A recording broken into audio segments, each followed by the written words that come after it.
uh, you know, what led uh, to Helena Hutchins? The cinematographer and the film Russ. What led to her uh, losing her life, and what were some of the causes? What were some of the catalysts that led to this unsafe movie set? Problems on the set, obviously. Shortcuts. What does that mean, shortcuts? Well, shortcuts not just in the people they hired, but shortcuts in the number one thing that you should be concerned with, and that's safety, safety. And inexperienced armorer. Why would you hire an inexperienced armorer? Well, the answer is because they were trying to cut costs. They were trying not to pay a top of the line armorer because they wanted to do this movie as inexpensively and as cheaply as possible. Loose or no supervision. Isn't that the job of the producers? Shouldn't the producers have been supervising Hannah Gutierrez Reed, making sure she had one job if she was in fact the armorer? And how about David Halls, the assistant director?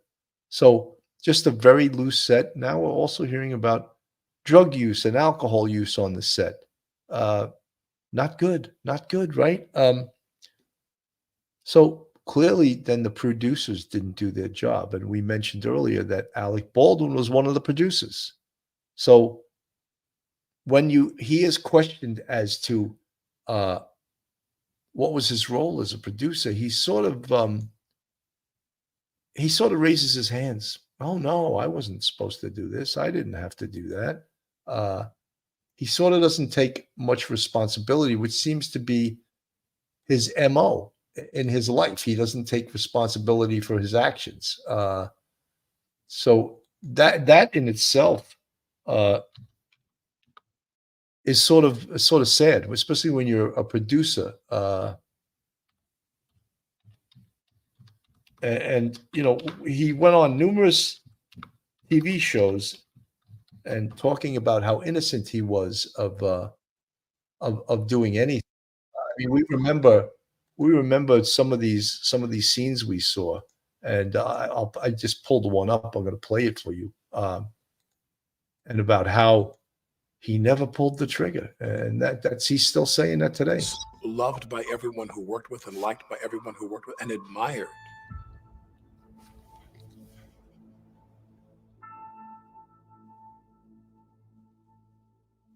I mean, even now, I find it hard to believe that. It just doesn't seem real to me. You haven't said much in public since that tragic accident. Why speak out now? I think the big question, and the one you must have asked yourself 1,000 times, how could this have happened? You've described it as a 1 in a trillion shot, and the gun was in your hand. How do you come to terms with that? It wasn't in the script for the trigger to be pulled. Well, the trigger wasn't pulled. I didn't pull the trigger. So that's this whole case. He still, to this day, denies ever pulling the trigger, and the FBI ballistics expert said it was absolutely pulled. Never pulled the trigger. No. I would never point a gun at anyone and pull a trigger at them. Never. What did you think happened? How did a real bullet get on that set? I have no idea. Someone put a live bullet in a gun, a bullet that wasn't even supposed to be on the property. How do you respond to actors like George Clooney who say that every time they were handed a gun, they checked it themselves? Your emotions are so clearly so right there on the surface. You felt shock. You felt anger. You felt sadness. Do you feel guilt?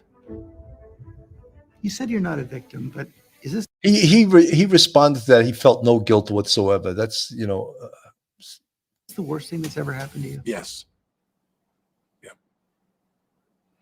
Yeah. Because I think back, and I think of what could I have done. Alec Baldwin. So again, not that this case today isn't about Alec Baldwin. It's about Hannah Gutierrez Reed, but he's facing the same charges. And he was a producer on that movie. That's one of the reasons we mentioned him.